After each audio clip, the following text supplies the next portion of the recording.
मैंने अपना पति खोया है जो इस सदन के माननीय सदस्य थे। ये बात किसी से छिपी नहीं है। पूरा सदन जानता है कि उनकी हत्या कैसे हुई थी और किन लोगों ने की थी। मैं धन्यवाद देना चाहती हूँ ऐसे मुख्यमंत्री जी का जिन्होंने जीरो टॉलरेंस ला करके पॉलिसी को ला करके अपना करके अपराध और माफिया अतीक अहमद जैसे अपराधियों को मट्टी में मिलाने का काम जो करके दिखा दे उसी पर विश्वास किया जाता है। मैं भी 3 बार इस सदन की विधायक रही हूँ। बहुत छोटी उम्र से रही हूँ। सबके विश्वास और सबकी आस से मैं यहाँ पर आई हूँ। माननीय मुख्यमंत्री जी के आने के बाद मुझे न्याय मिला। मेरे पति के हत्यारे अतीक अहमद को माननीय मुख्यमंत्री जी ने मिट्टी में मिलाने का काम किया। मैं सुरक्षा की बात करती थी। मैं आपका ध्यान माननीय अधिष्ठाता महोदय जी, मैं आपका ध्यान अपने तरफ ले आना चाहती हूँ। मैंने अपना पति खोया है जो इस सदन के माननीय सदस्य थे। ये बात किसी से छिपी नहीं है। पूरा सदन जानता है कि उनकी हत्या कैसे हुई थी और किन लोगों ने की थी।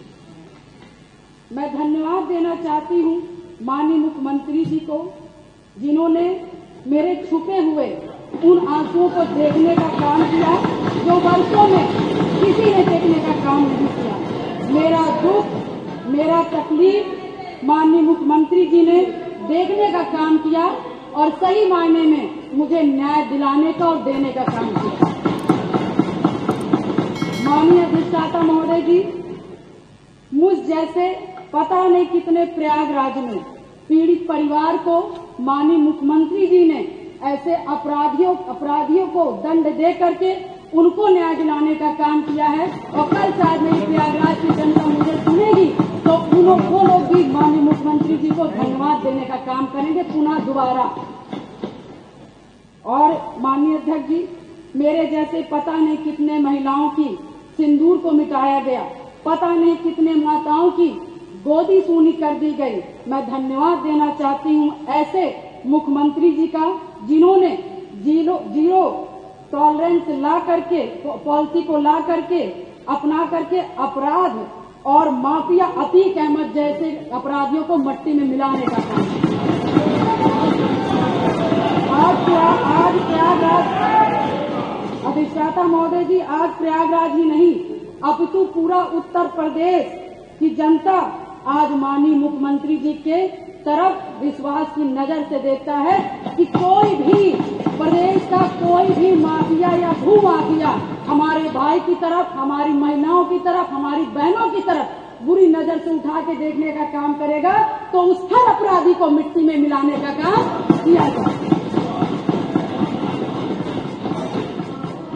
और माननीय अधिष्ठाता महोदय जी, मैं ये कहना चाहूंगी कि कोई जिसकी सबसे बड़ी बात क्योंकि जो करके दिखा दे उसी पर विश्वास किया जाता है। मैं भी 3 बार इस सदन की विधायक रही हूँ। बहुत छोटी उम्र से रही हूँ। सबके विश्वास और सबकी आस से मैं यहाँ पर आई हूँ।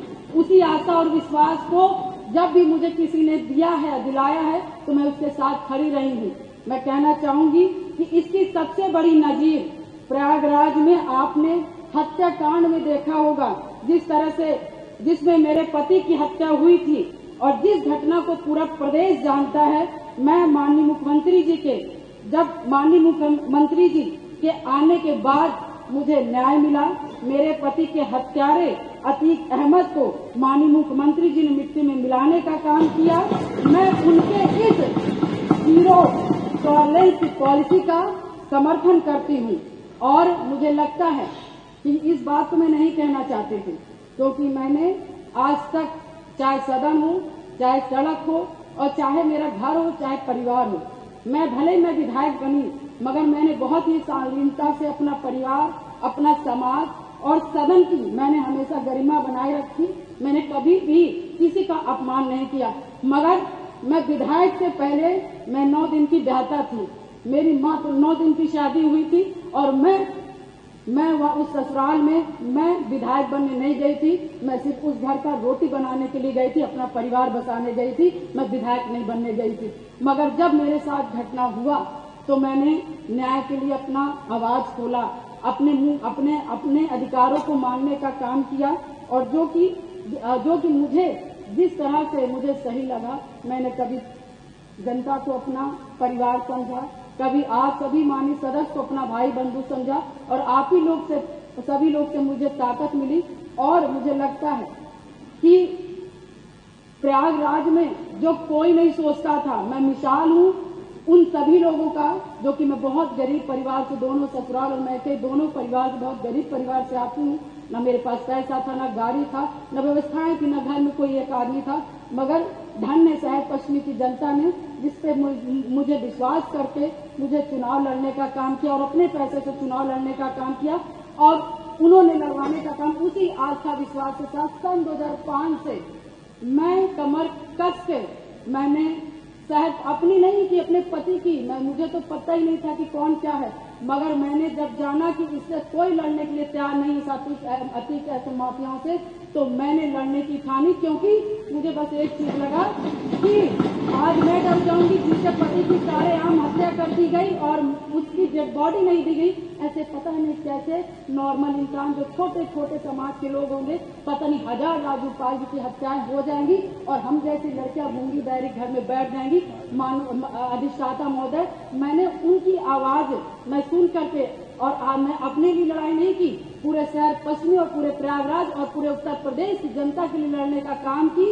और शायद मेरे आराध्य शिव जी को तरस आया होगा, जिन्होंने इस तरह की सरकार बनाई, और हमारे जो सबको बोलना है, जी को मानने वाले, भगवान जी हनुमान जी को मानने वाले हैं, ऐसे मुखिया उत्तर प्रदेश के सरकार के मुख्यमंत्री बने, और शायद मेरी दम घुट रही थी, और शायद मुझे दिक्कत हो रही थी, और शायद मैं लड़ते लड़ते कहीं न कहीं अंदर से टूट रही थी, शरीर कमजोर हो रही थी, परेशान हो रही थी। ईश्वर को भी तरस आया और महाराज जी को भी तरस आया, और मुझ जैसी महिला को न्याय दिलाने का काम किया, उत्तर प्रदेश की जनता को मुझ जैसी महिलाओं को न्याय दिलाने का काम। अब आप सामने समाप्त करें।